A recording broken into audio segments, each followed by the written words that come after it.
আমেরিকার আলাস্কায় রাশিয়ার president Vladimir পুতিনের সঙ্গে বৈঠক করেছেন আমেরিকার প্রেসিডেন্ট ডোনাল্ড ট্রাম্প। প্রায় ৩ ঘন্টার বৈঠককে দুপক্ষই ইতিবাচক বললেও এখনও ইউক্রেনের সঙ্গে যুদ্ধ থামানোর বিষয়ে রাশিয়ার প্রেসিডেন্টের কাছ থেকে কোনো সদর্থক আশ্বাস পাননি ট্রাম্প। আর এটাই তার কাছে মস্ত বড় উদ্বেগে হয়ে দেখা দিয়েছে, কারণ এতবার করে ক্ষমতায় আসার আগে থেকে তিনি রাশিয়া ও ইউক্রেনের মধ্যে যুদ্ধ থামানো নিয়ে আশ্বাস দিয়েছেন, আশা জুগিয়েছেন যে এখন যদি সেটা বাস্তবায়িত না হয় তাহলে কিন্তু মুখ পড়বে ট্রাম্পেরই। এই পরিস্থিতিতে আবার এবছর অর্থাৎ 2025-এর শেষেই ভারতে আসার কথা পুতিনের। এমনিতেই রাশিয়ার থেকে তেল কেনায় ভারতীয় পণ্যের উপর 2 দফায় মোট 50% শুল্ক চাপিয়েছেন ট্রাম্প। বিষয়টি যে শুধু ভারতেই ভালোভাবে নেয়নি তা নয়, ভারতের বন্ধু রাষ্ট্র বলে পরিচিত রাশিয়াও বিষয়টিতে বেজায় চটেছেন আমেরিকার উপর। কারণটা খুব স্পষ্ট, ভারত রাশিয়ার থেকে বিপুল পরিমাণে তেল কেনায় রাশিয়ার কোষাগারের একটা বড় লভ্যাংশ ভারত থেকে আসে, আর আমেরিকার হুমকিতে সেটা বন্ধ হয়ে যাক সেটা কোনো মতেই চায় না পুতিন প্রশাসন। এই পরিস্থিতিতে ভারতের অবস্থানটা ঠিক কি, এই বিষয়ে আমাদের বিস্তারিত জানিয়েছেন আন্তর্জাতিক সম্পর্ক বিশেষজ্ঞ শুভাশিস ব্যানার্জি। তার মতে ভারত এখন যে অবস্থান নিয়েছে তাকে এক কথায় বলা চলে প্রতীক্ষার কূটনীতি।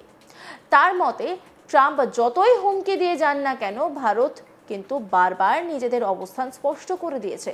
ট্রাম্পের পাল্টা কোনো মন্তব্য বা পদক্ষেপ করেনি ভারত অপেক্ষা করছে, একই সঙ্গে অন্য দেশগুলির সঙ্গে সুসম্পর্ক বজায় রেখে তাদের সঙ্গে কূটনৈতিক স্তরে কথাবার্তা এগিয়ে রাখছে। আর এতবার হুমকি সত্ত্বেও ভারতের এই নীরবতা অবাক করেছে ট্রাম্পকে, একই সঙ্গে কিছুটা অধৈর্যও করে তুলেছে বলা যেতে পারে। কি বলেছেন তিনি, শুনব।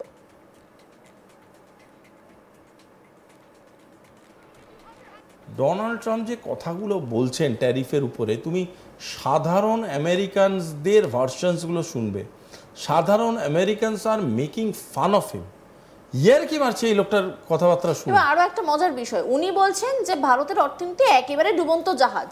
উনি এরকম মন্তব্য করেন, নিজের জিডিপি গ্রোথ রেট হচ্ছে লোয়েস্ট, মানে কনসিডারিং টপ 5। কিন্তু বিশ্বের অনেক তাবড় লোকজন বলছেন না ভারত তো এখন একেবারে উচ্চ মানে উন্নত গ্রোথ রেট, আমাদের জিডিপি তে 6.4, ওর গ্রোথ রেট 1.4। ও বলছে আমরা নাকি মানে খুব খারাপ ইকোনমি।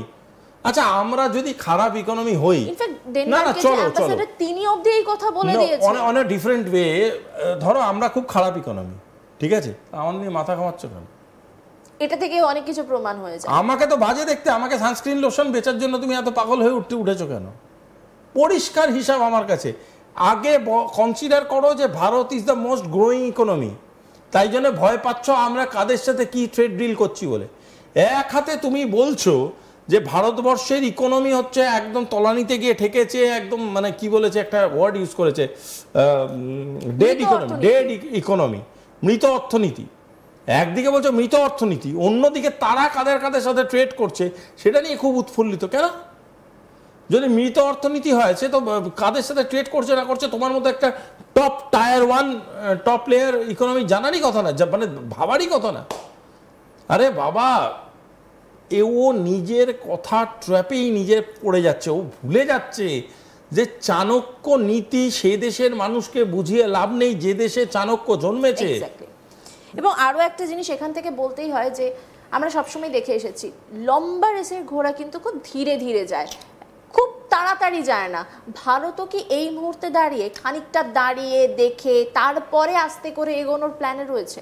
দেখো, ভারত এই ক্ষেত্রে শুধু বলছি না, একটু যদি তুমি 10টা test case in last 20-25 years যদি ভেবে দেখো, নানান কমপ্লিকেটেড কেস, যদিও আমি অনেক চ্যানেলে এই কথাটা বলেছি যে এই ট্যারিফকে দ্য মোস্ট কমপ্লিকেটেড কেসেসের মধ্যে ফেলার দরকার নেই। তার কারণ আছে, মাসখানেক যেতে দাও বুঝে যাবে কেন বলেছিলাম কথাটা।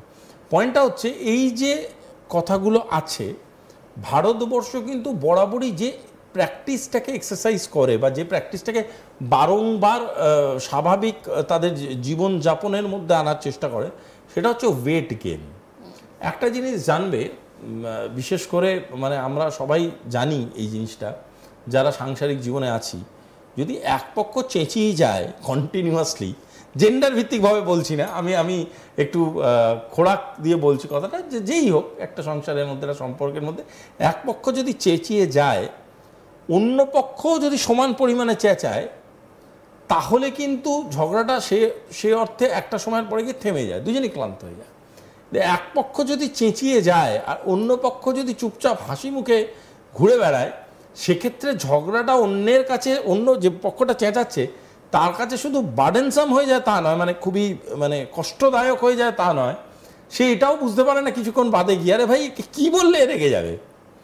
ভারতের কূটনীতি বোঝার জন্য হ্যাঁ দেখেছো, তোমার বলার কায়দাতেই বোঝা যাচ্ছে যে ভুক্তভোগী মানুষজনের একটা বিবৃতি আমরা পেলাম। তো এবার সেখানে একটা ভারতবর্ষের যে কূটনীতিটা, সেটা কিন্তু অনেকটা ওই ক্রিকেট খেলার টেস্ট ম্যাচের মতো। 90 ওভার একদিনে খেলা হবে, আমি 90 ওভারই যদি ঠেঙিয়ে বিরাট 5000 রান করতে যাই, হবে না, সব উইকেট চলে যাবে, 50 রানে অল আউট হয়ে যাবো। আমি কি করবো, ওই 90 ওভার থেকে 10-10 করে 30টা ওভার বার করে নেবো, ওই 30টা ওভারে আমি উদুম ঠেঙাবো, ঠিক আছে, 300 রান করবো। বাকি 90 ওভারটাকে আমি কি করব, ধরে ধরে ধরে ধরে ধরে ধরে অপোনেন্টের মানসিকতাটাকে ভেঙে চুরমার করে দেবো। পয়েন্টটা হচ্ছে এত বিবৃতি, পাল্টা বিবৃতি, এই চলছে ওই চলছে, হ্যান চলছে ত্যান চলছে, ভারত ইন্টেলিজেন্সে যাচ্ছে না। ভারত বারবারই বলে যাচ্ছে তাদের স্ট্যান্ড কি। তুমি আমাকে বারবার বলছো এই ভদ্রলোক খারাপ, এই ভদ্রলোকের নাকটা খারাপ, এই ভদ্রলোকের চোখটা খারাপ, এই ভদ্রলোকের লম্বা কম, এ বলে যাচ্ছ, আমাকে ব্যক্তিগত আক্রমণ করে যাচ্ছ। আমি চুপচাপ শুধু এটা বলে যাচ্ছি যে আমার এই সিটে বসে থাকার কাজ, আমি বসে থাকছি, এটাই আমার দায়িত্ব। এবার তুমি বলো, এবার যখন তুমি বলতে থাকছো এই কথাগুলো, তখন একটা টাইমের পরে তোমার কাছে ওই জিনিসটা রিডান্ডেন্ট দাঁড়িয়ে যাচ্ছে যে আমি একই কথা তো 100 বার বলছি ভদ্রলোককে। পয়েন্টটা হচ্ছে এটা হচ্ছে ভারতের কূটনীতি, ওয়েট গেম। দাঁড়িয়ে থাকো, অবজার্ভ করো, পেশেন্সলি খেলো। আর তো তাড়াহুড়োর কিছু নেই যে কালকের মধ্যে আমার চাই, পরশুর মধ্যে আমার চাই, ওরম হয় না। কামলি থাকো, ঠান্ডা মাথায় বসে থাকো, এমনিতেই চাপে পড়ে যাবে উল্টো দিকের লোকটা। এমনিতেই উল্টো দিকের লোকটা একটা পয়েন্ট অফ টাইমের পরে গিয়ে বলবে যে আমি এক্সস্টেড হয়ে গেছি। এইখান থেকে ভারতের ডিপ্লোমেসিটা শিক্ষণীয় একটা বিষয়। আমি যে এই আগের প্রশ্নের উত্তরে বললাম, চাণক্য এখানে জন্মেছে, চাণক্যের অর্থশাস্ত্র সবাই বুঝেছে।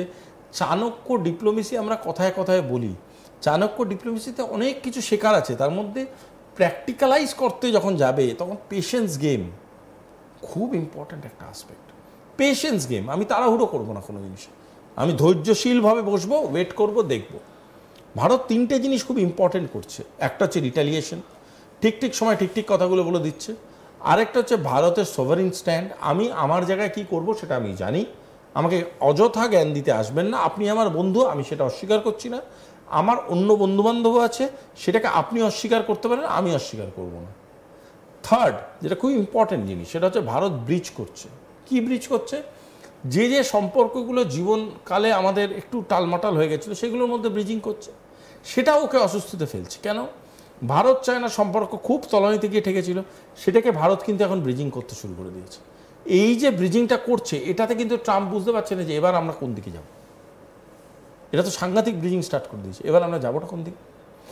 এই যে প্রসিডিউরাল প্রেজেন্স, এই যে ভারত বিভিন্ন রকমভাবে নিজের প্রেজেন্সটাকে ম্যানুভার করছে, এটাই ভারতের ডিপ্লোমেসির সব থেকে বড় রসদ। অন্যান্য খবরের আপডেটের জন্য অবশ্যই নজর রাখুন আজ তাক বাংলার ইউটিউব স্ট্রিমিংয়ে। লাইক, কমেন্ট, শেয়ার এবং সাবস্ক্রাইব করতে ভুলবেন না।